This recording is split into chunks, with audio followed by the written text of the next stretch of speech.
questions. Question orale, the Honourable Leader of the Opposition.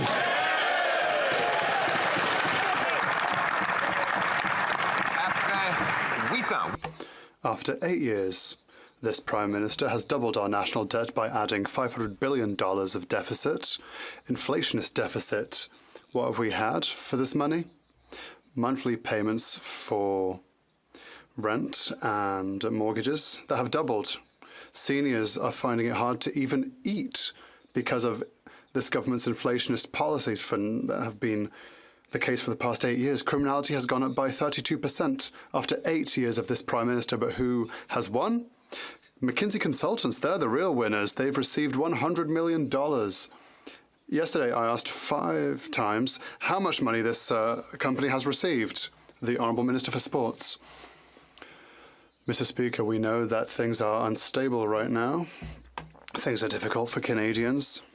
The pandemic has affected Canadians. We were here for Canadians.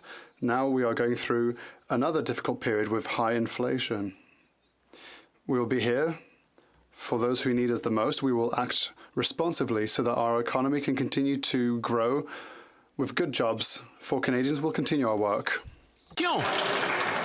They say they're going to be there for the people most in need, like the $1,000 an hour consultants over at McKinsey, a company that received over $100 million for work that public servants say was of little or no value. The total amount this government is spending on high-priced consultants, $15 billion. That is $1,000 for every single family in Canada. Wow. No wonder Canadians are eating increasingly at food banks after 8 years of this government. No wonder seniors can't keep the heat on. Why won't they give us an answer? How much did McKinsey get in total? The Honourable Government House Leader. Mr. Speaker, and I remember in my time in opposition looking at the member opposite who sat in a government that had a poverty rate of 14.5%. And you know how often they talked about poverty or people in food banks? Never. And in fact, what has happened under this government is that rate has been reduced by 56%. We have lifted literally over 1.5 million people out of poverty. And I would point out that under the worst period of growth since 1946, which his government presided over, that this government in turn has seen more than 1.5 million jobs created since they left office. Honourable Leader of the Opposition. Well, there they go. Telling Canadians, stop all your complaining. You've never had it so good. If you're one of the 1.5 million people eating at a food bank, stop your complaining. You've never had it so good. If you're one of those people going to a food bank seeking help with suicide, which is becoming increasingly common, they tell you, you've never had it so good. If you're one of the 35-year-olds living in your parents' basement because this government's policies have doubled rent and doubled mortgage payments, they tell you you've never had it so good. Why? Because they're spending all their time with McKinsey Consultants. How much did those consultants get from taxpayers? The Honourable Government House Leader. Mr. Speaker, when the world is going through something incredibly difficult, you have a choice of what you can do. You can look them in the eyes and tell them straight that they're in the most difficult time that humanity has gone through since the Second World War, or you can retweet what's going wrong in the world and make YouTube videos. It's time for serious leadership. And you know what's happened over the last 8 years? Every time we put concrete solutions in place, the party opposite has obfuscated. They tried to block on support for dental, on support for rental, on support for childcare, on support for OAS. Mr. Speaker. The Honourable Leader of the Opposition. And now their second tactic. First, they tell Canadians they've never had it so good. Now they admit that it's miserable, but it's everyone else's fault. The rest of the world did not raise the rent in Canada. Rental rates are set here. We don't import our apartment buildings from Russia. We build them here in Canada. We don't set mortgage rates in Russia. We set them here in Canada. And after $500 billion of inflationary deficits bidding up goods and constant red tape preventing the construction of the homes we need, our young people are stuck in their parents' basements. Why don't they stop blaming everyone else and finally take responsibility for the misery they've caused in 8 years? The Honourable Leader of the Opposition. Mr. Speaker, the member opposite had an opportunity to be in government and to do something on poverty. They didn't have any targets. They didn't talk about poverty. They didn't talk about homeless shelters. They didn't move those at all. And I've talked about what this government has done. But the IMF is now saying Canada will have the second highest GDP growth in the world. And the reality is that as we work hard to lift Canadians up and do critical things like childcare and dental care, instead of just amplifying anxiety and fear, why won't they be part of the solution?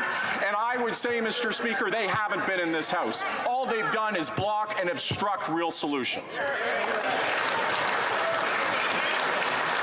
I just want to direct all the members to look at their whips and seek advice from them in their signals.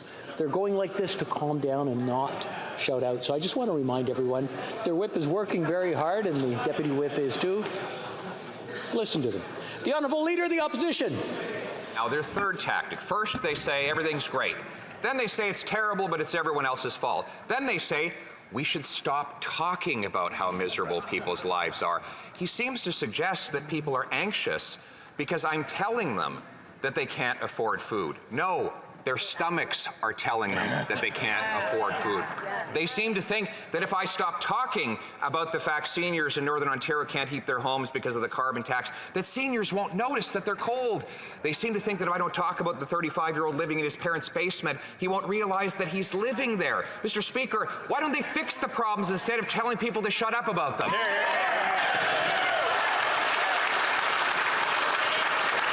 Honourable Government House Leader.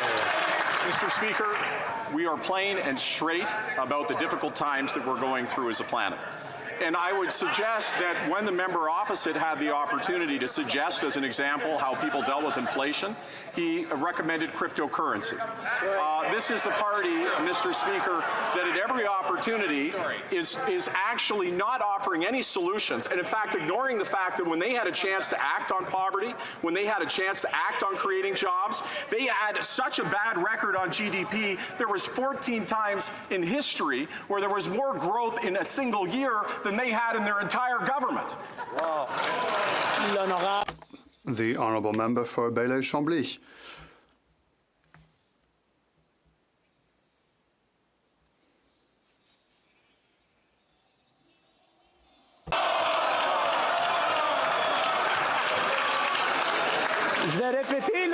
I'd like to repeat myself, the Honourable Member for Bailey-Chambly.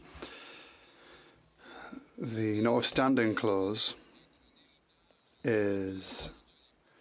was very much defended by Pierre Elliott Trudeau back in the day.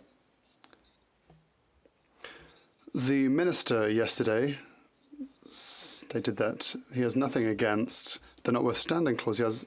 He is against its preventative use, but there is no other use than a preventative use. It's like a vaccine. You don't get vaccinated because you're ill. You get vaccinated in order to not be ill, in order to avoid going to the Supreme Court in this case. If it's not preventive, Mr. Speaker, what is it for? The Honourable Minister for Justice. Mr. Speaker, our government has always been clear on its concerns of the preemptive use of the derogation clause by provinces and notwithstanding clauses by the provinces, and we are committed, rather, to defending the rights and freedoms protected by the Charter, a charter that was created to protect minorities throughout Canada. Mr. Speaker, in the dialogue between Parliament and courts, the first word should not be the last. The Honourable Member for Bailey-Chambly. The Prime Minister made a poor appointment for Quebec, but Ms. El-Gawabi will no doubt have things to say. The Prime Minister knew what he was doing, and it's because the Prime Minister and the Liberals are ready for everything in order to remove any prerogative to from the Assemblée Nationale. And this shelter, this last protection, is the notwithstanding clause. The Prime Minister and his government, are they disavowing Pierre Elliott Trudeau's inherited values? The Honourable Minister for Justice. Mr. Speaker, the Pierre Elliott Trudeau's charter was there to defend the rights and freedoms of individuals, and that's the same thing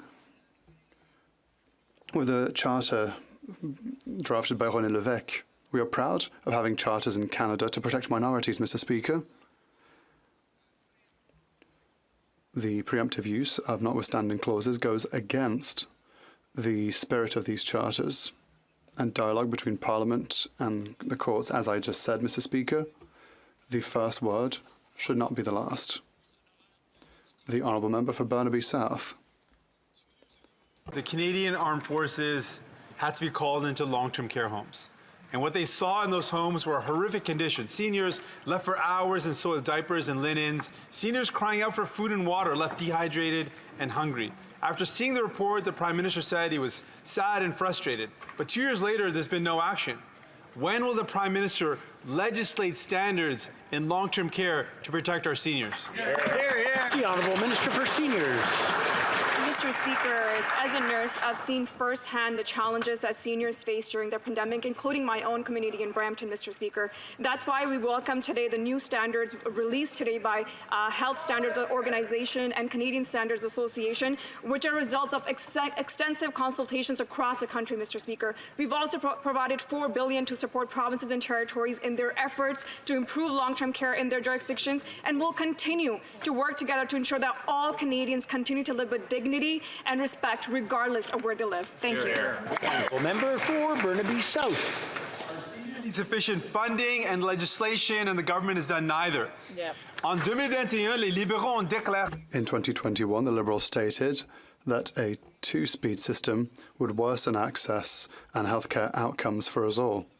And innovation in healthcare has to be done by improving and broadening our public healthcare system today. The same Liberals are ready to letting Daniel Smith and Doug Ford use federal money to further end public health care. The Honourable Member for Health.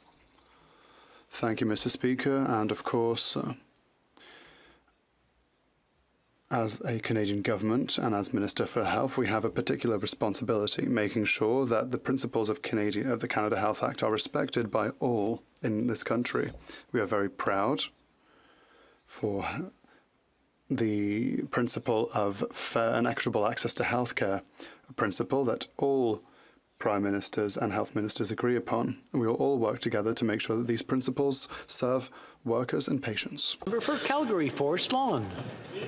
The price after 8 years of Liberal incompetence, mismanagement, and corruption. Liberal insiders like Mackenzie have never had it so good, with hundreds of millions of dollars worth of contracts for work that government departments are saying they could have done instead. It's just like the WE scandal, and Canadians are worse off than ever with soaring interest rates due to out-of-control Liberal spending and because of 40-year high in food inflation. Can anyone on that side tell us why Liberal crony handouts are more important than lowering the cost of living for everyday Canadians? The Honourable Minister of Employment.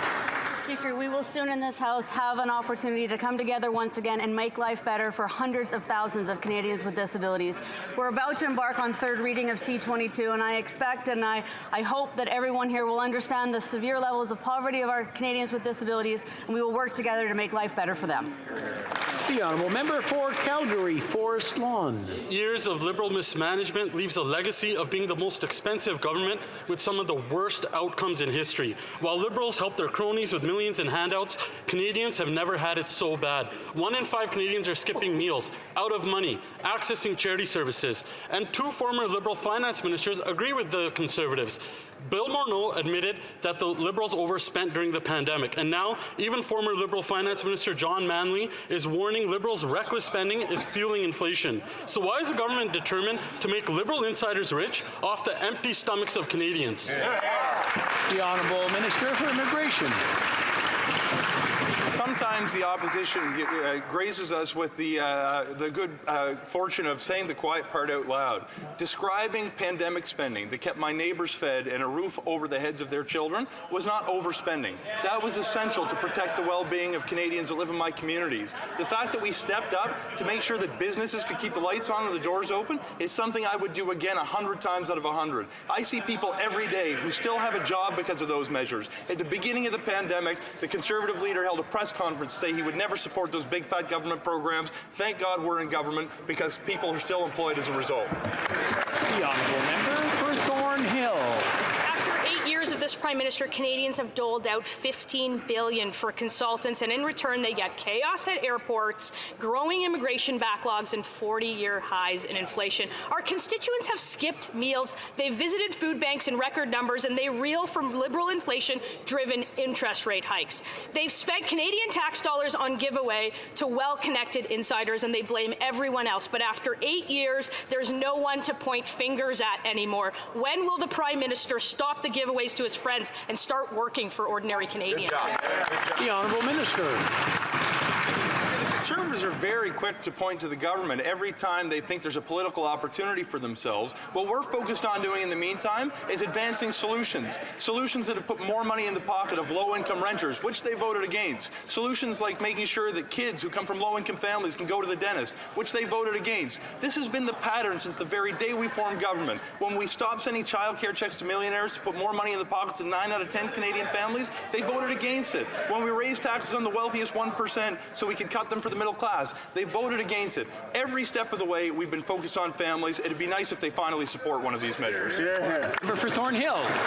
They brag about the billions spent, but the call is coming from inside of the House. It's been 8 years, and this Prime Minister has doubled the national debt. The price of a house has doubled, and now he's going to triple the carbon tax for the millions of people struggling to pay their now $2,000 rent, their higher mortgage rates, millions using food banks. The Prime Minister has one message for you, and that's that you've never had it so good. It's true for his friends like McKinsey and we and the foodie media firm and their besties who do media training, but it's not true for anyone else. How do they let this happen? The Honourable Minister of the Environment. Mr. Speaker, it's interesting that every time the opposition talks about climate change, which happens very rarely, they never talk about the cost to Canadians. The billions of dollars from Hurricane Fiona, the billions of dollars from atmospheric rivers in BC that are killing people in Canada, Mr. Speaker. They never talk about these costs to Canadians. Well, on this side of the House, we will fight climate change and we will work to support Canadians in this transition. Thank you, Mr. Speaker. The Honourable Member for Mégantic-L'Érable. The CEO of Metro has publicly confirmed that food prices will continue to rise in 2023, leaving even more families and seniors resorting to food banks to feed themselves. After 8 years of this Prime Minister, people are so desperate that they are driven to shoplifting. Mr. Speaker, 24 Heures interrogated people on what encouraged people to shoplift. Marlene says, after I pay my rent and utilities, I have less than $80 left to survive half the month.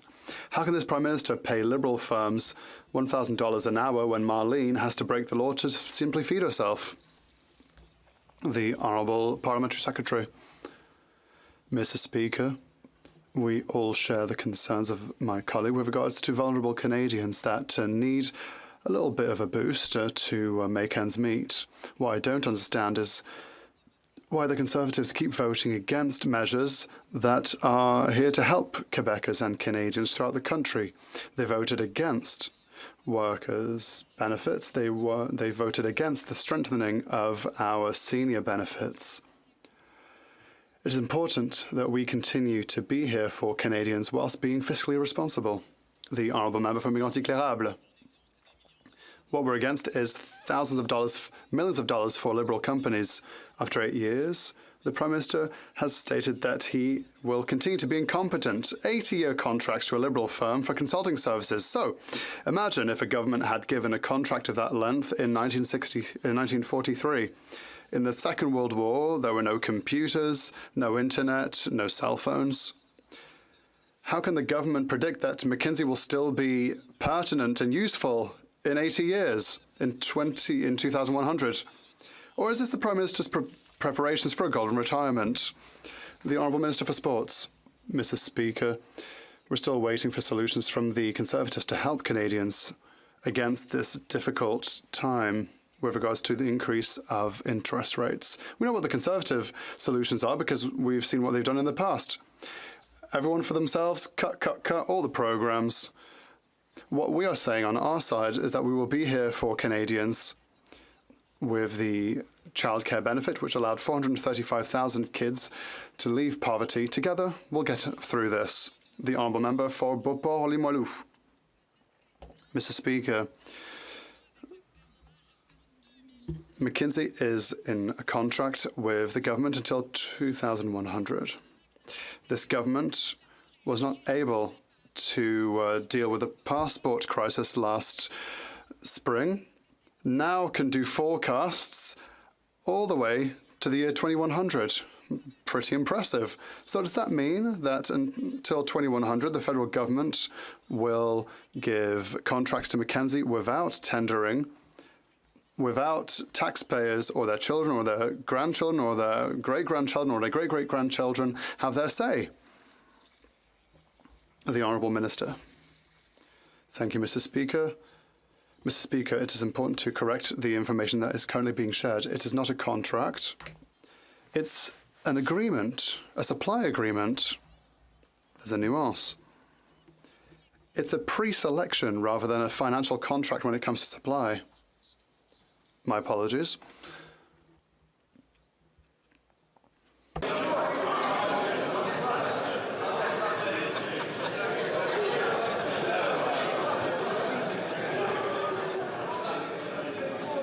Il y a des gens qui veulent... Some people would like to hear your answer from the beginning again. Mr. Speaker, it is important to correct information that has been shared. It's not a contract. It's an agreement. It's a supply agreement, which means that no monetary agreement has been signed. It's a pre-selection. And hundreds of providers already have this agreement. This kind of agreement has existed for years. It allows us to save money and time. The government will continue to maintain the highest standards possible when it comes to transparency and openness and when it comes to financial accountability. Thank you, Mr. Speaker. The Honourable Member from Mirabel. Mr. Speaker, 2100 is a long way off. I don't know which party will form the government or even if any of these parties will exist, but I can guarantee two things. In 2100, Quebec will be a country. And, Mr. Speaker, the other absolute is that McKinsey is still going to be under contract with Canada.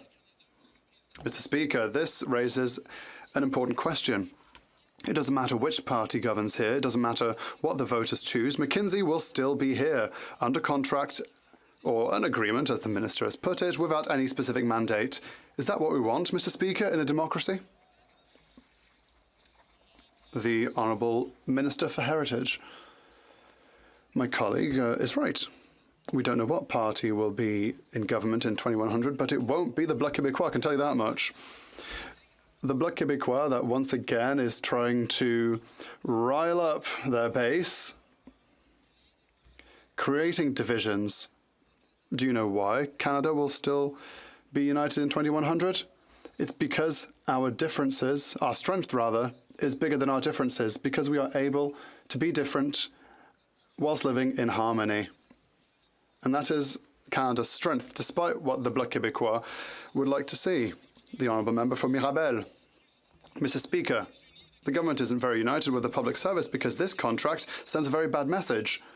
An 80-year contract with McKinsey shows the following: that the government does not recognise the expertise of its own public service today, and that it does not intend to rely on it in the long term either. In other words, the government is telling us that it has no intention of developing in-house expertise in the public service, and it prefers to continue to outsource the state apparatus to the private sector. Mr. Speaker, is this acceptable?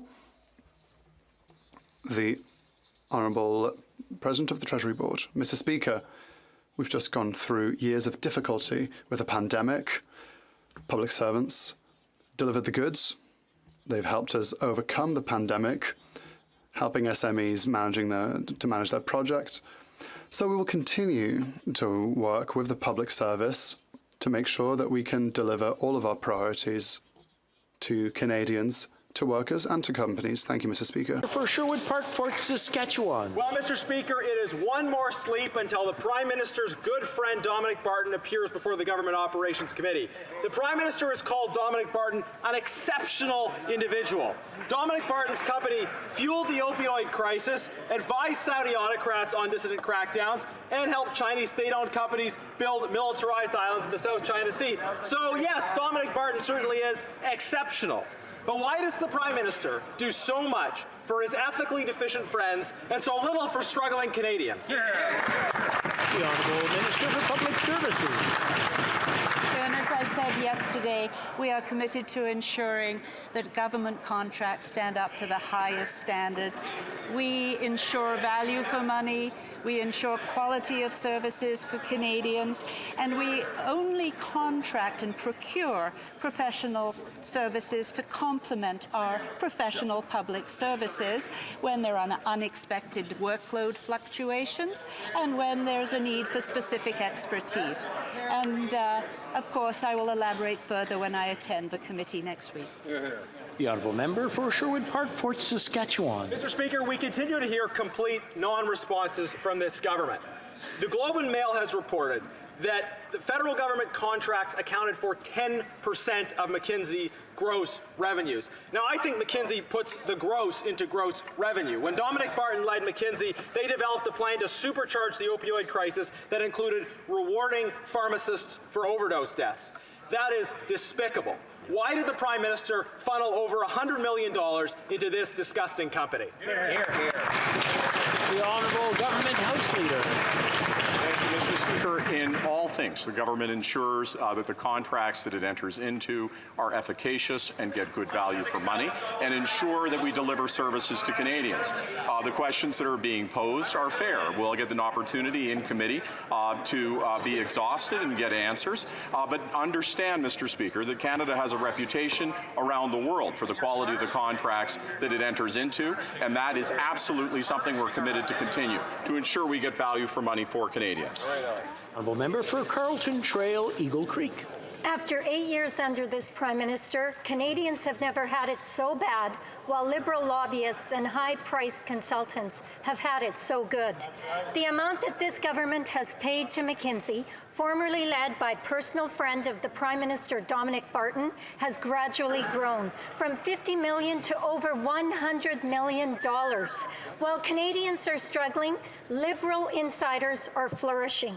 Will the Prime Minister tell us the real amount his government has paid to McKinsey? Yeah. The Honourable Government House Leader.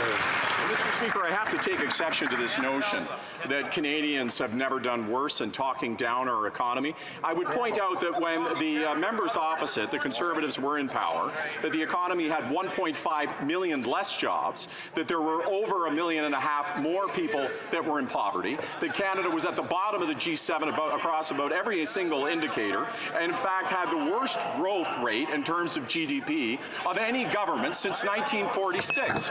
Canada next year will be number 2 as projected by the IMF in GDP growth. Mr. Speaker, when they talk down our economy, they should be careful they don't get reflected back to them their own record. The Honourable Member for Calgary-Midnapore. 8 years of this Liberal government, inflation is at a 40-year high. As a result of this government's inflationary spending, this government has handed over $100 million in contracts to McKinsey & Company, with one contract not sunsetting until the year 2100. Wow. So while Canadians have never... Up for a second. Est-ce qu'il n'y a pas de traduction? Interprétation? Is there no interpretation into French at the moment? Has it started again? Interpretation started again? Yep. Elle fonctionne? If I can ask the Honourable Member for Calgary-Midnapore to start from the top, please.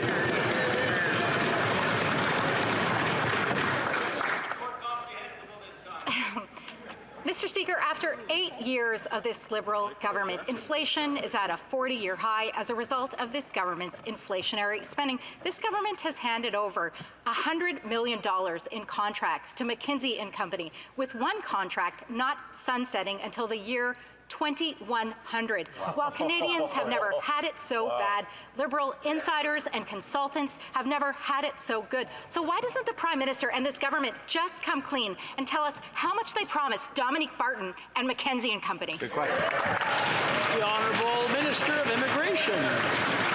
Serving today is an interesting trend where the Conservatives are trying to create a boogeyman to distract from the fact that we're working hard to make sure that families who are struggling get the supports that they need to do well during challenging times. I'm beginning to believe that the Conservatives actually view it to be in their interest to continue to have Canadians experience problems because they never introduce solutions. On this side of the House, we're going to continue to make investments that are going to cut costs for childcare, that are going to reduce costs for dental care, that are going to provide supports to low-income renters. With or without them, we will do what is necessary to make sure that people can feed their kids and keep a roof over their head during difficult times across Canada and around the world. The honourable member for Hamilton Centre. Speaker, it's not just the Conservatives who have questions. New Democrats have questions too. And it's not just McKinsey. Because while the Liberals have awarded $160 million to McKinsey with this 100-year deal, companies such as McKinsey and Deloitte, Mr. Speaker, Deloitte, who has 10 times the amount of money, along with KPMG, are raking in billions of taxpayer dollars without accountability or transparency. Canadians deserve to know exactly who is making decisions for this government, how much they're getting paid, and who in this Liberal government are they connected to. Will this government commit to extending their review to include all of their outsourcing contracts? The Honourable Government House Leader. Thank you, Mr. Speaker. And Mr. Speaker, as the member well knows, Canada has a reputation around the world as having the highest degree of excellence in the way that it conducts its business and contracts. That is something that we are deeply proud of. I understand that in opposition that you want to foment issues, but I say there is an excellent opportunity in committee to ask these questions directly, and if members want to have real answers, then there'll be the opportunity for mature, reasonable discussions at that period of time. But talking down the way in which we conduct contracts does not behoove anybody. Honourable member for Edmonton Strathcona. Mr. Speaker, the people of Ukraine, Iran, Haiti, and Myanmar deserve our support. This government constantly pats themselves on the back for adding individuals to the sanctions list, but yesterday we learned that this government has only seized one asset in 6 months. Wow. One asset. The Liberals claim sanctions are a key piece of our foreign response, but there is no enforcement, there is no investigation, and there's almost no seizing of assets. When will the Liberals stop the political theater and start getting serious on our sanctions regime? Yeah. The Honourable Minister for Foreign Affairs. I would like to thank my colleague for a very important question. Indeed, we've imposed extremely strong sanctions against Russian oligarchs, Belarusian oligarchs, Haiti elite members, as well as Iranians.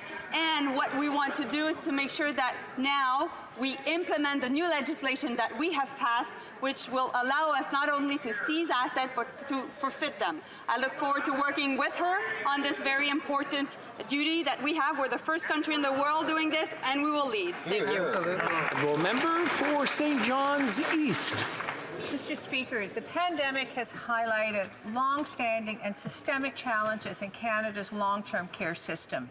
Can the Minister of Seniors please update this House on how this government is ensuring that seniors have access to safe, reliable, and high-quality care in our long-term care homes across this country? Thank you. Minister for Seniors. Mr. Speaker, seniors deserve the best quality of care rooted in dignity and respect regardless of where they live.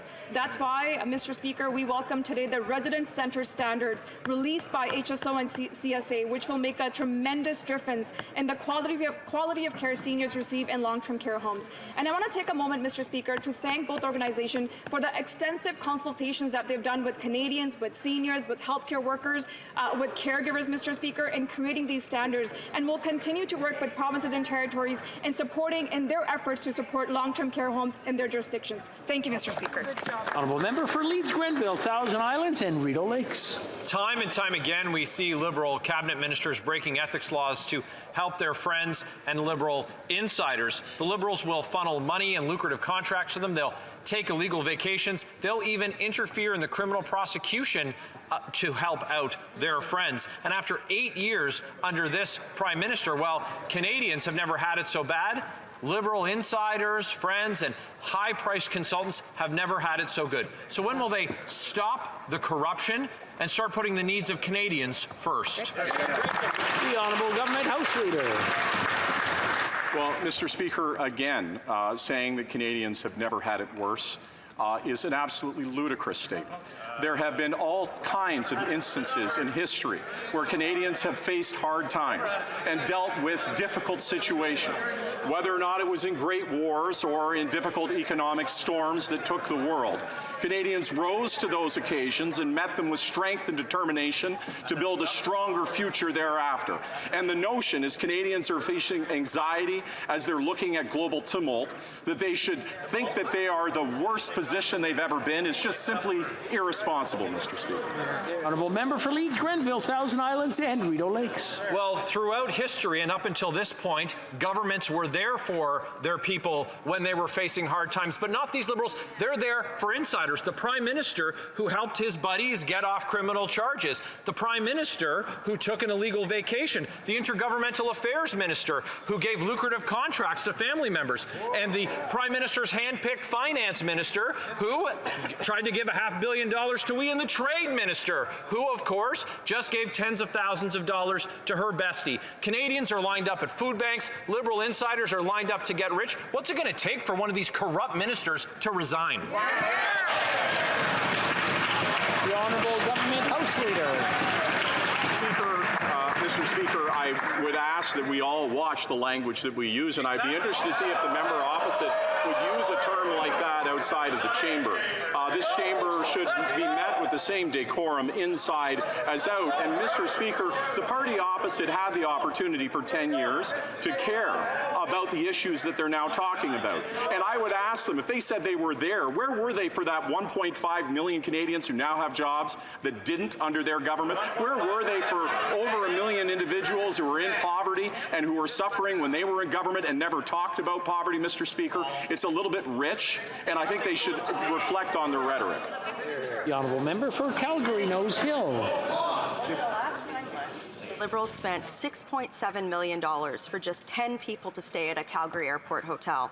That's $670,000 a person. There's no justification for this. COVID quarantine restrictions were eased long before this time. $670,000 could have bought a beautiful home in Calgary, a dream after eight years that's out of reach for so many people precisely because of Liberal waste like this. So 2 questions. How many other hotels did this happen at? And has anybody been fired for this waste? The Honourable Minister of Health. Thank you, Mr. Speaker. We're all very mindful of the terrible pain and the large number of deaths and the even larger number of hospitalizations that we have seen in Canada over COVID-19. That's why our primary responsibility has been and remains to protect the safety and the health of Canadians, including the tens of thousands of people who had to access the designated quarantine facilities. Because of these measures and vaccination, in addition, we have saved together, Mr. Speaker, tens of thousands of lives and tens of billions of dollars in economic cost. I just want to remind the honourable members how it works. You ask a question and you get an answer. You don't continue. Order. You don't continue to ask questions while the question is being answered. I just want to remind everyone that's how it works. It's making it very difficult to hear both sides. We hear one side very well, but the other side makes it very difficult. The honourable member for Hastings, Lennox and Addington. Mr. Speaker, after 8 years of this Prime Minister, Canadians have never had it so bad, while Liberal lobbyists have never had it so good. Yet another lucrative government contract was handed out by the Liberal Minister of Diversity to line the pockets of insiders. This is insulting to Canadians, and it has to stop. Mr. Speaker, excuses do not pay the bills. How can this continue to happen without any consequence? Will the minister do the only honourable option he has left and pay the money back? The Honourable Government House Leader. I would ask what the member opposite says when they say that Canadians have never had it so bad. What would they say to Canadians who for the first time are having universal child care, seeing their costs cut in half and it's going to be $10 a day? What would they say to those who have children, who are for the first time going to be able to make sure that they have dental care for every single child across the country? What would they say to the seniors who they cut off, raising the age to 67, who now are collecting yet at 65? What would they say to the 1.5 million people who have a job now that didn't when they were in power, Mr. Speaker? L'honorable député. The Honourable Member for Jonquière. Mr. Speaker, finally, on February 7th, the First Ministers will meet in order to increase the health transfers. That wasn't a foregone conclusion. As late as mid-November, the Minister of Health was calling this request futile. But after years of insistence from Quebec, the provinces, and the Bloc Québécois, Ottawa is finally acknowledging the crisis in our hospitals. Quebec and the provinces keep saying that the federal government needs to cover 35% of costs. The meeting is in 1 week. Will the minister finally commit to meeting their demands? The Honourable Minister. Thank you very much, Mr. Speaker. This is an important question. What all health ministers in Canada, including myself, are committed to is to continue working together to take care of the health of Canadians and workers in Canada. We've all been through some very difficult times in recent years. There are major challenges coming up in coming years due to the aging of the population, the costs of drugs, and all sorts of other challenges such as the health workforce. We will continue to work collaboratively together. The Honourable Member for Montcalm. Mr. Speaker, for 28 months, the federal government has known about the financial needs of the health system, but it's still dragging its feet. We don't need a working meeting on February 7th. We need an agreement. Today, 20,000 Quebecers are waiting for a surgery for over a year.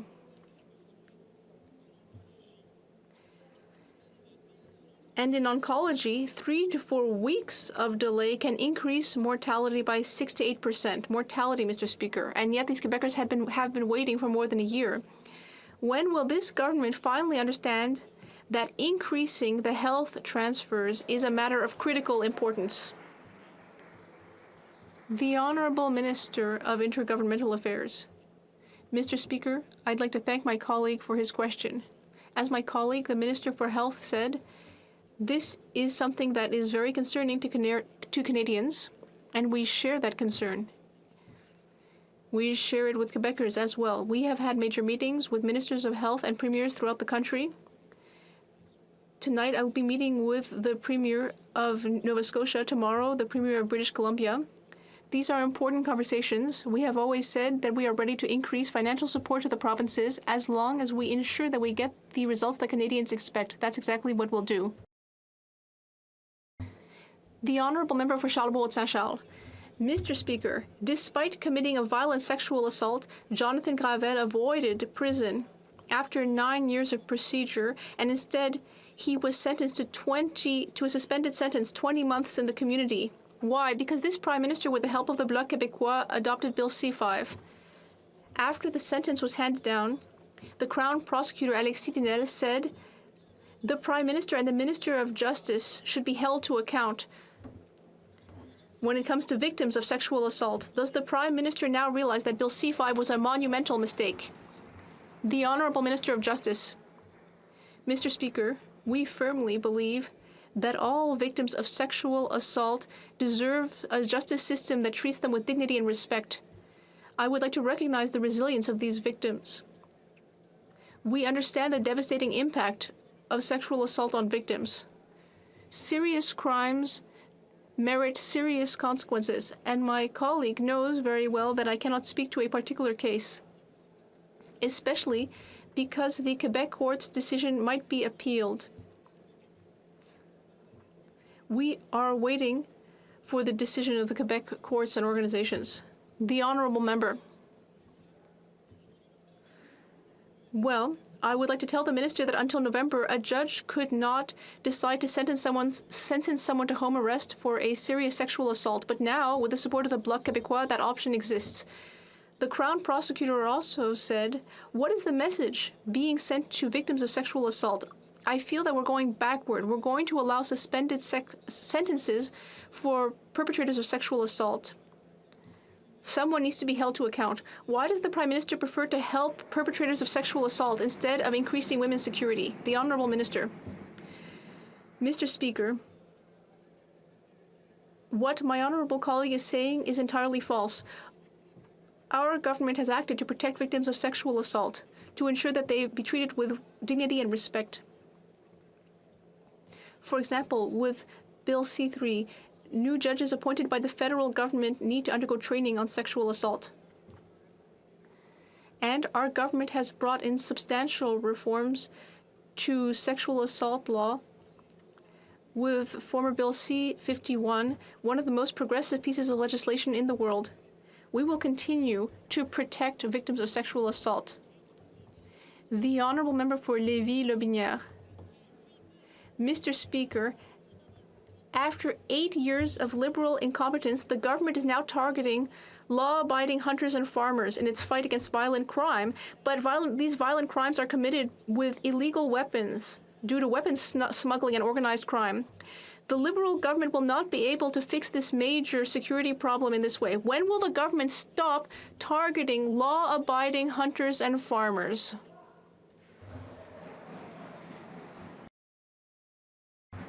The Honourable Minister of Public Safety. Mr. Speaker, we promised Canadians that we would take action on armed violence. Our plan is to invest nearly $500 million to end weapons smuggling at the border, address the root causes of weapons violence, firearms violence in communities, and to introduce legislation that would favor responsible use of firearms, specifically C-21. And I hope that the Conservatives will support these investments and support these extremely sensible pieces of legislation. The Honourable Member for Etobicoke Centre.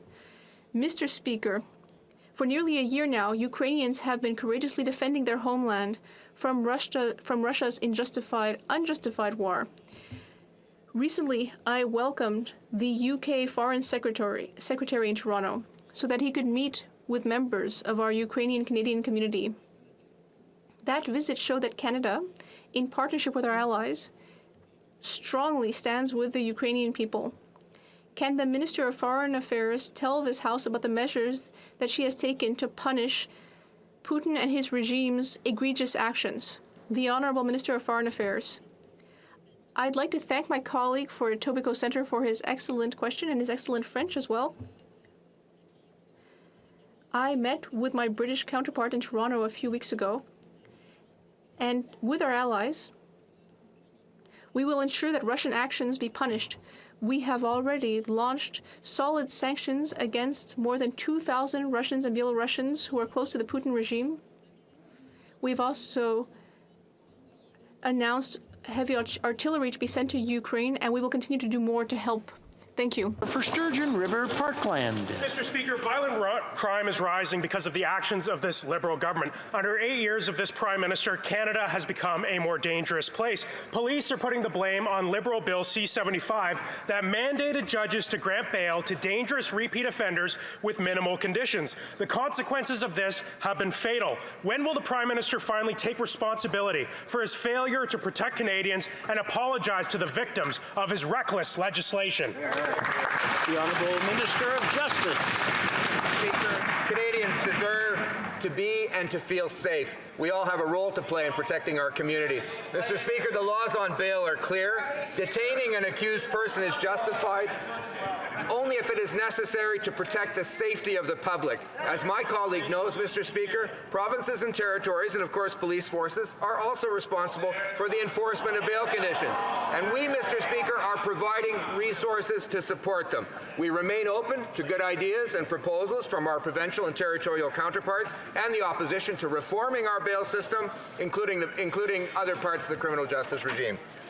For Sturgeon River Parkland. Well, Mr. Speaker, that's not good enough. We have police officers dying on the front lines over every day in this country. Now, police are demanding that this Prime Minister take action to keep dangerous repeat offenders off our streets. But instead, he has decided to punish law-abiding firearms owners by taking away their hunting rifles. After 8 years of failure, this Prime Minister is desperate to distract Canadians with his divisive and flawed hunting gun ban. When will he stop attacking law-abiding firearms owners and start protecting Canadians from dangerous repeat offenders? The Honourable Minister for Public Safety.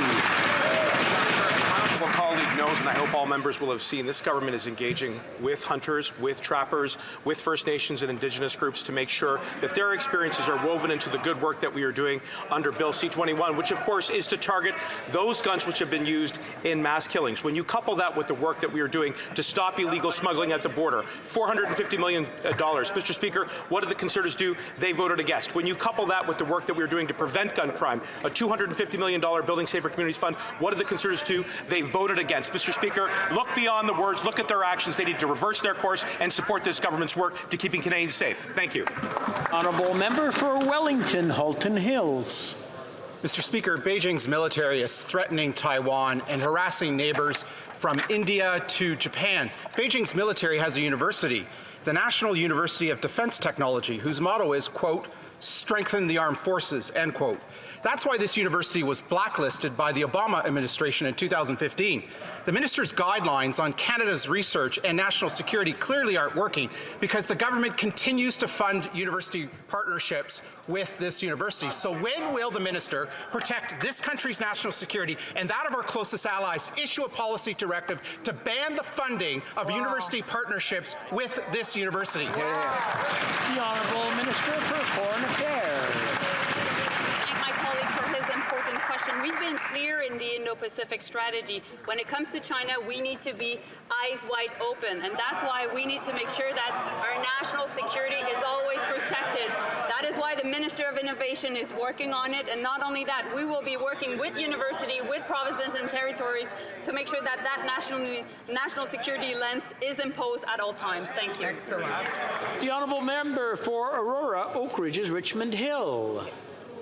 Mr. Speaker, at COP26 in Glasgow, Scotland, Canada signed the Statement on International Public Support for the Clean Energy Transition, ending new support for the international, unabated fossil fuel energy sector by the end of 2022. In December, our government announced the Government of Canada's implementation of this commitment with the release of the policy guidelines. Can the Minister of Environment and Climate Change provide an update to the House on the implementation of this commitment? The Honourable Minister of the Environment. Thank you, Mr. Speaker. I want to thank the member for her question and the important work that she's doing on the Environment Committee on their fossil fuel subsidies study. The implementation of this commitment was widely received across the country, and many environmental organizations, including Environmental Defence, applauded the announcement. By ending new direct public support for the international unabated fossil fuel energy sector, Canada will ensure its investment abroad are aligned with its domestic and international climate goals, which means more investment in clean energy and renewables. Thank you, Mr. Speaker. Bravo. The Honourable Member for Timmins, James Bay. The Wabano family of Peawanuck lost a beautiful child in a house fire this weekend, and we mourn with them and grieve with the 10 people who have been left homeless. In 2021, I wrote to this minister warning about the lack of fire protection for the Winnis Cree. That warning was ignored, and now a child is dead. It is unconscionable that any community in this country is left without basic fire protection. So to the minister, simple question. Will she stand today and promise to commit to build a fire hall and give the emergency resource support for the people of Peawanuck so they can live in safety? The Honourable Parliamentary Secretary. Thank you, Mr. Speaker, and I appreciate the question from the member. Mr. Speaker, my deepest condolences to the family and the entire community for the loss of a young girl due to a fire incident in Peawanuck.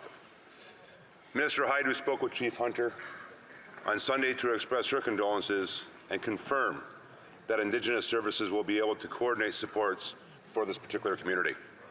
We will provide more updates as more information can be confirmed, and ISCO officials continue their discussions with the community.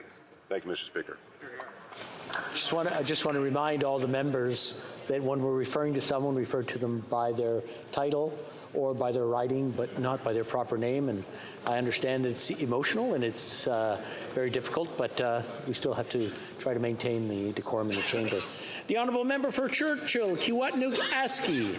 Mr. Speaker, the rich are getting richer while everyone else is losing out, says a recent Oxfam report. In Canada, the rich and powerful are making record profits while working people and people on fixed incomes fall further behind. This didn't just happen. Liberals are refusing to make the rich pay their fair share. And despite conservative rhetoric, they're keen to let the ultra-rich off the hook, too. One thing is clear, Liberal, Tory, same old story. So it's time for a windfall tax on oil and gas, time to increase the corporate tax rate, time to go after tax cheats in our country. It's time to step up for working people and people on fixed incomes. Will the Liberals step up? Honourable Parliamentary Secretary. Speaker, Madam Leader, it's important to everyone in this chamber that everyone pays their fair share of taxes. That's why we decrease taxes for the middle class by increasing them for the top 1%. We actually introduced a 15% recovery dividend to banks and insurance companies. That's actually going to bring in about $4 billion worth of income. And we put in place a permanent 1.5% tax on profits over $100 million. This has allowed us to make life more affordable for Canadians. It's also allowed us to lower taxes for small businesses. I'm afraid that's all the time we have. That's all the time we have. A number of point of orders. We'll take them in order. I have the honourable member for Hamilton Centre who will be getting up first.